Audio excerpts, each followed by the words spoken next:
رمضان کی راتوں میں سے سب سے خاص رات شب قدر کی رات ہوتی ہے۔ یہ ایک ایسی رات ہے جو 1000 مہینوں سے بہتر ہے۔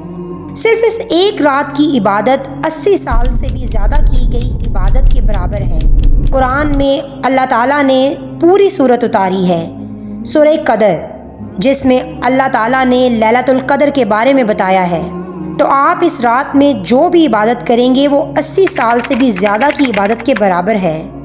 خاص طور پر رمضان کی طاق راتیں جیسے کہ 21ویں، 23ویں، 25ویں، 27ویں اور 29ویں رات۔ حضرت محمد صلی اللہ علیہ وآلہ وسلم نے شب قدر کی ایک خاص دعا بھی بتائی ہے، جس کا ترجمہ کچھ یوں ہے کہ یا اللہ تو معاف کرنے والا ہے اور معاف کرنے کو پسند کرتا ہے، تو مجھے معاف کر دے۔ تو ناظرین، اس رات کی اہمیت جانیے اور زیادہ سے زیادہ عبادت کرنے کی کوشش کریے۔